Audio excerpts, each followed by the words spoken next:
Cameras will be there to capture the highlights for you. You can see them on Sports Scene at 10 past 10 on Wednesday evening, along with Real Madrid against Bayern. That makes a very exciting football package, which I look forward to myself. Until Wednesday night at 10 past 10, from all of us here at Dens Park, good night.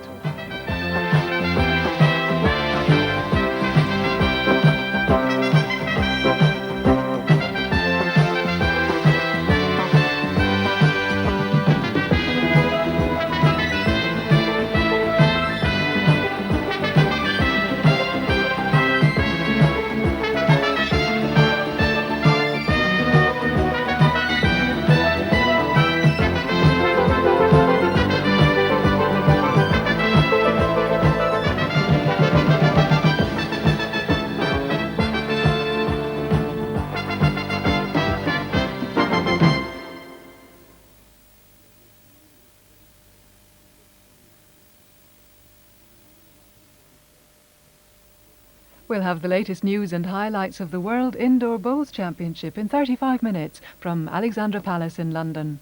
But our first call is on the studio here in Glasgow, where Michael Ancram is this week's host, waiting to introduce us to his friends.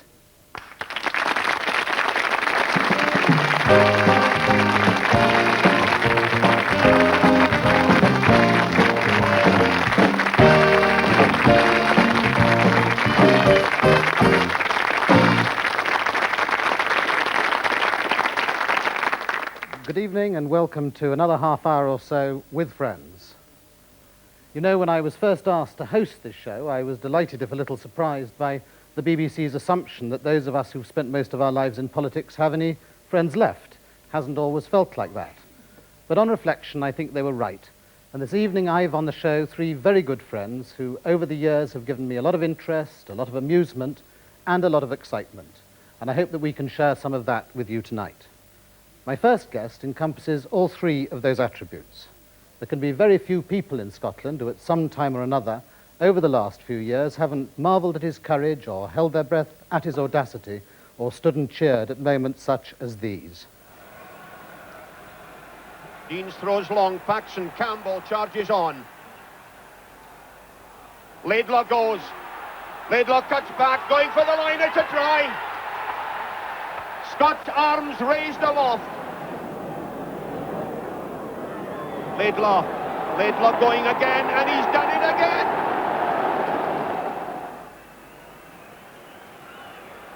Laidlaw, he scored! He's done it again! That's unbelievable! It's a great pleasure for me to welcome my border neighbour and friend, a great sportsman and ambassador for our country, the little big man of Scottish rugby, Roy Laidlaw.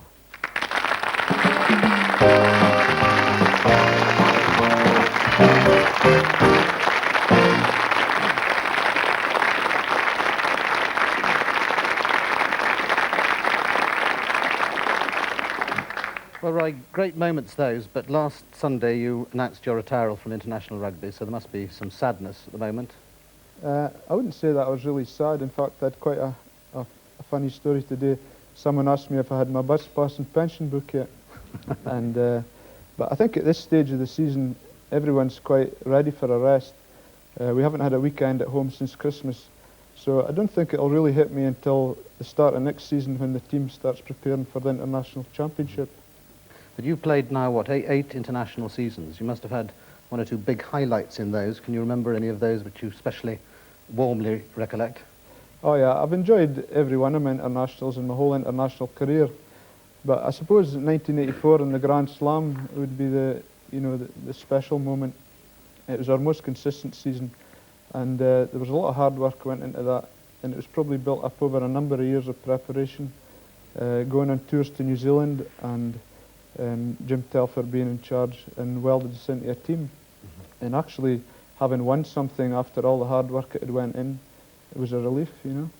Well, it was great for the rest of us in Scotland to watch you playing rugby over all these years, but you were saying that at the end of the season, you know, you've got to think of your family. Has it been hard on your family these years in international rugby, being away such a lot?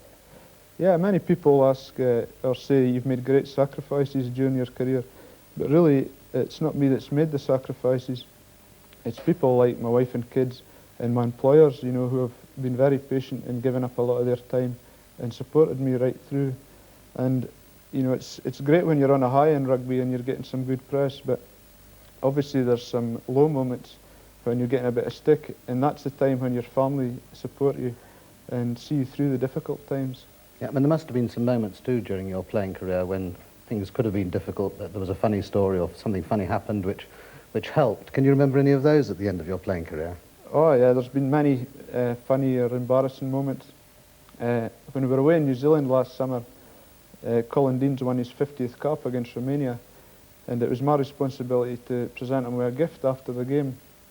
And Finlay Calder, who'd arranged the presentation, once we got back in the changing room, says to me, "Right, say your piece now and present Colin with his gift." So I was, you know, I made the speech and said a bit about Colin and how much he'd done for Scottish rugby, and then asked Colin to come forward and receive his gift. Well, we didn't know, but Colin was outside doing a TV broadcast, so I'd made the whole speech and presentation without Colin being there. So it was funny to the rest of the guys and embarrassing for me. Well, it obviously gave you practice for a TV career in the future. That's right. But well, there's been many funny moments. A good story about a couple of Welsh guys who'd been dropped from the Welsh team, and the weekend of the following international they decided to get away from it all. So off they goes, and Derek Quinnell and Paul Ring were the players, and Derek says, "I've got this good farming friend, we'll go and do a bit of shooting and get away from the rugby." So off they goes, and they get to this farmer's house, and Derek says, "I'll just go and check with him to make sure it's okay for the shooting." So when Derek, he went up to the farmer's door and asked if it was okay to do a bit of shooting, and the farmer said yes. And he says, "There's an old donkey up the road, I wonder if he could just put it out of its misery." So Derek goes back to the car, and without letting on to Paul, off they go up the road. And he says, "What did we make of that? You're just out the team and they don't want to know you, won't even give us any shooting." So as they get up to the field and here's the donkey standing, Derek Quinnell jumps out the car, gets the gun and shoots the donkey. And Paul Ring also jumps out the car. He says, "Ah, you're right enough," and he shoots a cow. Well, I'm glad that there were those sort of moments, but you were talking earlier about the difficulties of having an international life with your family and your job. There's been a lot of talk about professionalism in rugby, and I know that you're one of the great supporters of the amateur game. Do you think rugby has tended to become more professional over these last years, and does that worry you? Yeah, it has become more professional, obviously, and not only in the money sense, but also in the attitudes of the players. There's far more time and commitment, and it's a far more professional build-up. But I hope that it never goes the full circle where we're actually playing for money and there's a purse at the end of the game, because I think it could encourage violent play, and this would be a big problem. I think rugby's a unique sport still because it is amateur and it has its own attractions, and I hope that it always stays that way. Well, Roy, I know that you've been a great ambassador for the amateur game, and we thank you for that, and we'll see what you do in the future. Roy Laidlaw, thank you very much. Thank you. My next guest, while she wouldn't, as far as I know, lay any claim to prowess on the sports field, is also a record-breaking Scot. She was at one time British champion shorthand writer. She's in the Guinness Book of Records as the female writer of the longest series of autobiographies in the world. She describes herself as a natural swot. She's much more, the creator of many happy hours of laughter and entertainment, character actress, author, columnist, and... Flash cleans floors fast and no messing. Will you welcome Molly Weir?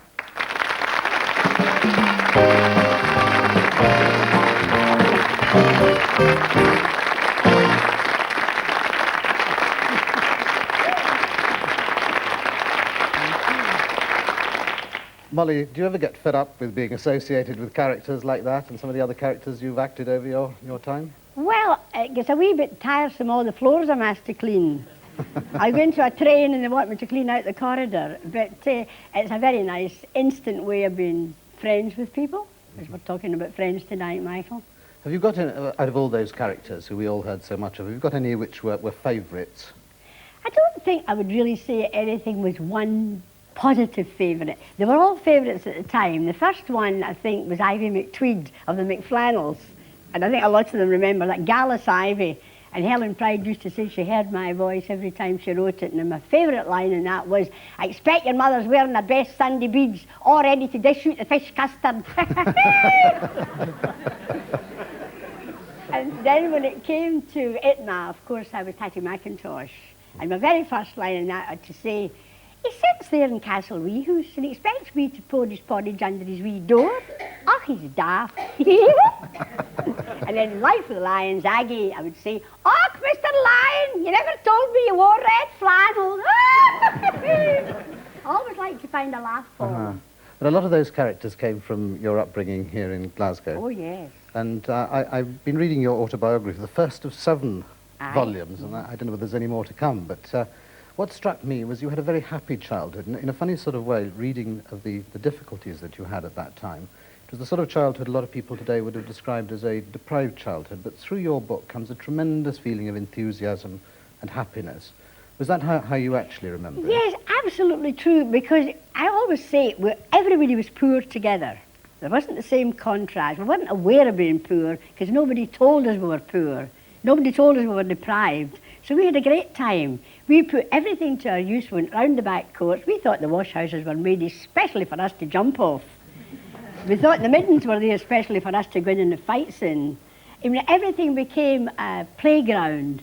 And you were so busy enjoying yourself that there was a great deal of fun. And nobody locked their doors. What happens today? My granny would say, away down to see old granny and see if she wants a chope, her door will be off the snake. And it was off the snake. You were a very close family, weren't you? I mean, your brother Tom, who we all know so well, and your granny and your mother and your other brother. Yes. Do you value family life? I mean, again, through your books, you get a very strong feeling that family support was very important to you. I think we just took it for granted, Michael. You know, a family was a family. And the neighbours were the extended family. And you had your aunties and your uncle and your granny. And there was no such a thing as a babysitter. I mean, if your mother was going out, she sent for your auntie. And if anybody was having a wean, they sent for their granny. Looking back on it, do you think children were happier then with less than they are now? Do you think children today are given too much? I think they are. I think we were more content because we had to start and do everything from scratch. I mean, nobody put any money into our hands. You earned every penny. I mean, I earned a penny a day for going messages for the lady down the stair. My mother said I was a bond slave for that penny. And even then I was a wee capitalist because I took it 6pence at the end of the week.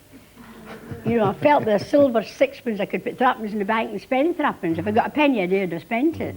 I think we were more content. I really think we went down the back courts and we dug up the stuff before we made the shops. We never bought anything, we made everything. I'm still making do and mending. I can make a wee salad out of half a kipper. I think I'm going to have to tell my children about this. I'm not sure they'd believe it. But I was talking about your writing. You have been a very prodigious writer, haven't you? A gas bag, Michael. 7 volumes of autobiography. Are there any more to come now? Well, it's very difficult for me to settle down to write a book nowadays because my husband is retired and he's inclined to look and say, I've got much more to do. So I don't like to shut myself away because I do a weekly page for a Scottish newspaper. I do a monthly story in a Canadian magazine. I have got freelance stuff. I write scripts for radio. And I've got a huge mail from everybody that wants a personal letter from me. I'm the world's, I think I'm like a wee queen bee. I write letters to all parts of the world. Everybody says, I know you're busy, Molly, but I would like a wee letter myself. Well, you've been a real queen bee to us tonight, but right, now you've got time. Are you going to start writing an autobiography? Well, the idea has been bandied about, and many rugby players have done it, but it's something I would have to think about, obviously. It'd be nice to put down my career in black and white, and something to look back on in future years, obviously. You'll have to shut yourself away, Roy. In a cupboard, Molly. Tell your wife to go away out and you get on with the right. There's some good advice.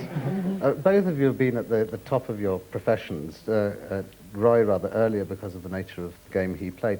But have you any ambitions left which you would like to have fulfilled and haven't been fulfilled, Molly? I wish I was braver in flying in aeroplanes. I'm always having to turn down things because I won't fly. But I must tell you, Roy, I once played